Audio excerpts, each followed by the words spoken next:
Halo semua, selamat datang di videoku. Dan kali ini kita bakal interview seorang cyclist yang hampir di semua event tuh ada. Mau balap seperti Trilogi Jawa Timur ada, atau mau ultra seperti Audax dan sampai PBB pun juga ada. Dan ini dia Michael Calvino.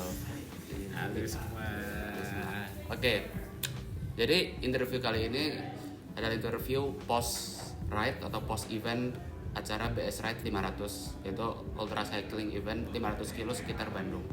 Jadi hari ini pertanyaannya bakal sekitar event gue kali ini dan juga ultra in general juga lah. Oke, pertama, gimana rasanya setelah ikut event BS Ride 500? Ya kalau rasanya sih seperti biasa ya, pasti ada capek-capek, pegel-pegel. Cuman maksudnya tidak yang effort banget lah untuk yang event BS kali ini. Masih nyaman kok rutenya. Oke, masih nyaman. Oke. Kalau ngomong masih nyaman berarti enjoy dong full rutenya, full perjalanannya. Ya, full 500 kilo, enjoy sekali dan start sampai finish mungkin ketemu teman-teman Di jalan sangat sedikit sekali ya. Oh ya. Oh ya. Paling di CP terus ketemu ya beng-beng gitu. Iya ya. Oh ya, sebelum itu by the way event BS Ride kali ini tuh pesertanya memang nggak banyak satu. Terus juga Mas Calvino itu juga finish nomor 2. Jadi ya gerombongan depan, jadi udah pasti nggak ketemu. Oke, kan Mas Calvino udah sering ikut event-event ultra lah ya. Mau yang berapa ratus sampai berapa ribu. Di event 500 kilo kali ini tantangannya apa? Karena kan pasti tiap event ultra pasti tantangannya beda. Ya. Nah, berhubung sekarang di Jawa Barat, di Bandung udah 500 kilo, tantangannya apa? Kalau untuk di Bandung ini pertama kali ya, karena kan keluarnya 500, EG-nya 7.000. Nah, saya kira itu bakal ketemu tanjakan-tanjakan gradient di atas 30. Ternyata pembagiannya nanjak itu adil. Jadi nggak ada yang tinggi-tinggi banget nggak. Jadi panjang, cuman gradientnya nggak terlalu tinggi lah. Untuk tantangan yang di event BS kali ini kemarin sih panas ya. Panasnya bukan main, cuman ya masih masuk normal lah kalau sering ultra. Oh ya, kalau di compare sama misalnya event-event ultra sebelumnya, panas yang didapat kemarin itu cenderung panas yang panas banget atau masih panas yang biasa? Masih normal lah ya, nggak terlalu yang panas banget enggak lah, masih oke lah. Oke, berarti oke lah, masih bisa ditahan. Ya, Kalau tanjakan kan elevation gain kan 7.000. Itu tanjakannya semua tuh ada yang jahat nggak sih? Atau semua tuh malah terkesan biasa aja? semuanya biasa aja sih. Oh ya.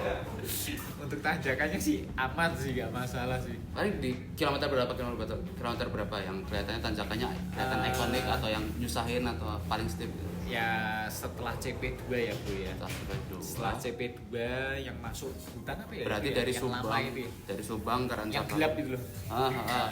Cuman sih saya nggak tahu namanya daerahnya, cuman tanjakannya itu lawannya ya cuman satu ya, gelap gulita itu yang Oh, berarti Mas Calvino masuk CP itu jam berapa? Jam 11 atau 12? itu kilometernya di angka 470-an gitu. Atau 70? Yang tanjakan gelap banget. Berarti masuk tanjakan itu pas sore. Kan dari Subang CP2 kan kalau- nanjak dikit dulu. Ya, terus habis itu kan Itu nanjak siap. yang lumayan panjang tuh. Itu Oh. masih itu sih terang. Yang gelap tuh Sudah pas belok kiri yang kilometer 470-an lah. pokoknya udah sampai daerah Rancakek. Iya itu loh tanjakan. Rancakek. Ya. Oke. Ya tantangannya yaitu gelap gulita. Iya, daerah itu memang gelap. Iya. Gelap. Mas Calvino ini event pertama kali di Bandung atau sebelumnya udah pernah? Sebelumnya sudah pernah mengikuti All Terrain Audax. Oke, Ulteran Audax. Selain itu belum. Kelihatannya kalau nggak salah inget ya, pernah ikut eventnya back system yang Outback. apa? Outback ada Iya. belalangnya itu loh Iya, kan? Oke, iya. Bandung Outback. Kelihatannya pernah ikut itu. Oke, berarti kan udah nyobain Audax, Outback, terus BS 500. Nah, berarti kan kurang lebih udah sempat jajalin sekitar Bandung lah. Nah, kan Mas Calvino dari Jawa Tengah kan, dari Semarang. Nah, bedanya goes di Bandung sama di Semarang apa? Atau kurang lebih Jawa Barat sama Jawa Tengah? Kalau itu sih hampir mirip ya, Bro. Oh, iya. Karena kan di Semarang juga keluar sedikit sudah ketemu tanjakan. Cuman mungkin bedanya kalau di sini tuh tanjakannya bisa di dekat-dekat kota aja bisa panjang gitu loh. Oh, oke. Kan masuk jalan kecil-kecil tuh, Hmm. kan bisa panjang. Tapi kalau di Semarang kan bukitnya lebih rendah ya. Oke. Jadi ya tanjakannya nggak bisa sampai Panjang, ya. steep, Kita harus sedikit keluar kota lah, ke Ungaran, Bandungan itu keluaran Bandungan. baru bisa ketemu tanjakan seperti itu. Oh, oke. Oke. Untuk eventnya sampai segitu aja. Cukup. Sekarang kita lanjut ke sepeda. Boleh dijelasin sepeda yang dipakai apa? Alasannya apa dan gimana setupnya? Kalau untuk event back system 500 kali ini saya menggunakan Cervelo Soloist dengan handlebar Vision Metron 4D yang ada titik barnya. Dahulu kan saya nggak mau pakai titik bar, tapi setelah pakai kok ketagihan, jadinya saya pakai itu. Untuk WS-nya saya pakai Pertual yang kecil lah, dia juga ringan.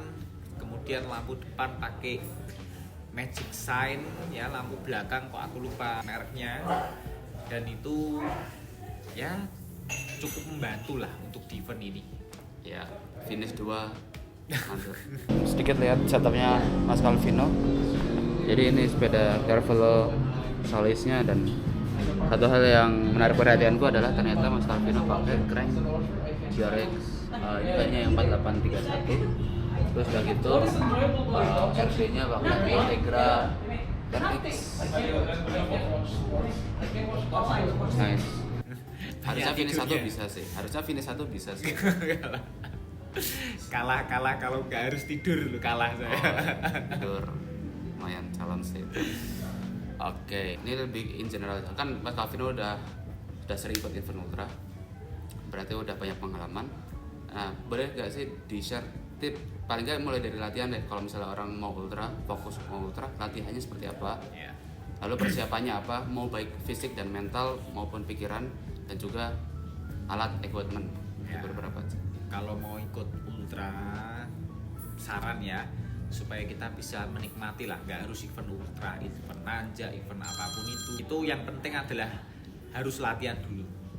Karena supaya kita bisa menikmati suatu event, kita harus latihan paling tidak ya kuat-kuat sedikit lah, supaya bisa menikmati event itu tidak terlalu rekoso lah ya. Kalau orang Jawa bilang kalau ikut event rekoso itu nanti bisa kapok sih. Tapi kalau kita bisa menikmati, enjoy dan sebagainya itu lebih enak. Kemudian untuk pikiran ya, kita kan kadang wah ikut event ini takut dan sebagainya. Dibuat enjoy aja, relax. Kalau kita dari awal sudah merasa nggak enak atau bagaimana kadang terjadi bro. Oke. Ya misalnya ya contoh lah ya, dari pikiran kan bisa Pikiran mau loading atau putar ya, balik. loading atau mungkin ban kempes atau apa gitu. Oh, iya. Saya kan belum bisa ganti ban nih. Oh, oke. Ya, cuman kemarin di BS 500 event-event sebelumnya saya hampir tidak pernah kena Ban bocor. ban bocor. Kemarin di BS 500 saya ban bocor. Tapi sebelah saya persis tukang tempel ban. Oh, tapi tukang tambal bannya bisa ganti. Bisa, ban cuman ya itu sepeda. tadi, kita peralatan harus komplit. Kita ilmu mungkin kurang, tapi peralatan komplit akhirnya bisa juga. Oh iya. Ya ini sih kalau bisa jangan dicontoh sih teman-teman. Kalau bisa ya bisa ganti ban sendiri lah. Oh, minimal ganti ban. Ya. Oke. Kita beda satu-satu dulu nih. Dari latihan. Kira-kira kita fokus ke ultra dulu aja. Kalau balap mungkin beda cerita. Ya. Kalau ultra latihannya paling nggak apa? Paling tidak latihan endurance, dan kita harus coba di cuaca ekstrim. Oh, oke. Jadi kalau kita nggak pernah latihan panas, mungkin ikut BS 500 kemarin mungkin Kaget. cukup kaget lah, karena kan Oh. di jam 10 sampai jam 3 sore itu kan masih panas. Oh iya, matahari Ya, di atas. kalau nggak kebiasaan ya pastinya kepala Ya, sakit, dehidrasi dan sebagainya. Kemudian kena hujan itu paling tidak merasa lebih, walaupun badan fresh ya, tapi semuanya itu jadi lebih berat bro. Karena kan ada airnya kan. Iya, semua gantung Ya, air. terus kemudian pemilihan sepatu, kalau bisa sih yang bawahnya lubang ya, jadi air bisa keluar. Oh, ada. Ada. Wow, Jadi ada drainase. ya takutnya air nggak bisa keluar, nanti menyebabkan lecet sih. Oke. Oke. Kalau dari latihan. Nah, untuk mental dan pikiran, apakah perlu dilatih atau itu by pengalaman aja? Ya, itu sih bisa dari pengalaman. Tapi yang penting apabila kesiapan dari diri sendiri itu sudah siap, Tapi deh pede, mental pasti akan lebih oke lah lebih ya, siap daripada yang sama sekali Oh, modal iya. nekat bro. Berarti kalau misalnya mau ikut event tuh harus benar-benar pede, sudah mau selesaiin, mau ikut mau selesaiin, Ya. nggak bisa kayak bimbang atau Ya, bisa atau asal-asalan besok ikutlah 500 kilo kelihatannya enak ya, Hmm. nggak bisa lah itu. Oh iya. Oke masuk. Begitu masuk. gitu. Lalu terakhir untuk equipment nih. Kan tadi disinggung dikit masalah ban, asal equipmentnya pas buat ganti ban Ya. bisa. Nah, tapi kan kalau di ultra kan nggak cuma alat ganti ban doang, Ya. kan pasti ada lain-lainnya. Betul. Kurang lebih apa sih yang harus prepare? Sebenarnya sih kayak ban luar, ban dalam. Kalau bisa sih minyak rantai. Oh, oke. Terus pengelepas rantai, penyambung rantai itu. Alat-alat listrik lah ya. Oke. Karena kan sekarang kan rata-rata ya juga sudah pakai dia itu kan. Jadi oke. nggak manual dan sebagainya ya, kita paling nggak membawa lah, jaga-jaga. Oke. Karena kan kadang kita lupa atau apa kayak gitu. Yang lainnya paling ya standar-standar ya, kayak lampu, kemudian yang kunci yang isinya banyak itu. Oke, multi-tool. Ya multi tool juga oke lah ya, nggak terlalu ribet-ribet lah. Kalau lampu bagus tuh paling nggak yang berapa lumen? Kalau saya pribadi ya, karena sudah melewati yang benar-benar gelap dan sebagainya ya 1000 lah ya. Oh, 1000 full, 1000 lumen Itu kan buat yang pada saat kita benar-benar gelap Gelap. dan itu. Cuman kan lampu itu biasanya bisa diredupin. Oh ya. Kalau kita ngambilnya yang lumennya kecil, kalau mau diredupin lagi kan Nggak. ya bisa, Gelap cuman banget. ya kurang Oke. maksimal lah ya. Karena pencahayaan buat ultra itu sangat penting, depan dan belakang. Oke, depan belakang. Ya. Lalu untuk kayak tas-tas itu apa yang Kalau- diangkut di sepeda? Ya, kalau tas-tas itu nanti juga bisa latihan dulu. Orang lebih suka bawa tas banyak di sepeda, Oke. jadi sepedanya berat atau di tubuhnya. Oh, pakai vest gitu. Ya, pakai vest atau apapun itulah. Ya itu semua ya tergantung dari kebiasaan lah itu. Ya, preferensi. Ya. Jadi semua harus dicoba dulu. Dicoba dulu. Nggak bisa kayak mau ini. Ya mau langsung ini. tiba-tiba mau ultra besok pakai vest. Wah kalau nggak kebiasaan ya sakit semua pasti. Pegel. Ya, saya pun juga nggak kuat pakai vest. Oke, tadi sudah tas, sudah alat elektrik dan lampu gitu. Yang teteban. Kan tadi di awal udah singgung kalau awalnya nggak suka, tapi terus sekarang mas jadi senang. Ya. Nah, sebenarnya kalau di ultra itu tetebar tuh sebenarnya tuh perlu atau enggak? Atau sebenarnya ada beberapa consideration lain lah. Kalau di ultra titip bar ya itu istilahnya gunanya untuk rest bar. Ya, jadi kita itu bisa berpindah-pindah posisi riding itu sangat banyak kalau ada titik. Kalau kemarin relax itu saya pegangannya gini lah posisi ridingnya. Di Pegangan Di apa? di rest Di barnya top, saya di top. pegang pakai tangan itu loh. oh, pakai dia gini. rest bar-nya itu Ya, jadi badan benar-benar tegak. Tegak. Jadi kalau mau ganti lagi ya tinggal ke shifter atau kita tidurin dan sebagainya. Pada saat tidur pun itu beda dengan titi. Kalau titi kan kita harus sweeping. Selonjor. Ya, kalau ini kita cari posisi paling nyaman dan sebisa mungkin kita handlingnya juga masih bagus pada saat menggunakan rest bar itulah. Kalau di ultra namanya kita sebut rest bar aja buat istirahat. Karena posisinya juga lebih tinggi dari biasanya titik. Betul, lebih tinggi, lebih nyaman dan itu sih kalau saya pakai buat nanjak, buat apa. Kemarin kan saya sempet ada yang ngomong elevasi 7.000 kok pakai rest bar. Oh, oke. Ya kan? Baru mau aku singgung juga. Nah, nggak tahu 60 kilo itu datar semua itu. Oh, Yang 60 kilo tuh berarti ke CP2? CP2. Oh, itu full datar? Full datar. Nggak rolling toh? Oh. Rolling sedikit itu kalau nggak pakai tanduk atau rest bar KO. yang menurut saya kok kurang bijak ya. Jadi walaupun cuma 60 kilo flatnya dari total 500, Ya, tapi kan ya tetap di tengah-tengah itu kan pasti ada datar. datar, ada turunan. Ya kalau saya sih rest bar agak disarankan. Oke, spare perlu berarti. Oh, satu terakhir deh untuk alat. Mending bidon 2 atau satu? Satu gede. Bidon pasti 2 lah bro. Harus 2. Pasti 2 karena kan terkadang kita tidak isi satu tipe gitu loh. Oke. Oh, Kadang saya isi es teh, satunya Oh, putih. gitu. Kadang isi apa ya terserah sirup, Fanta. Gak takut rasanya kecampur rasa bidonnya.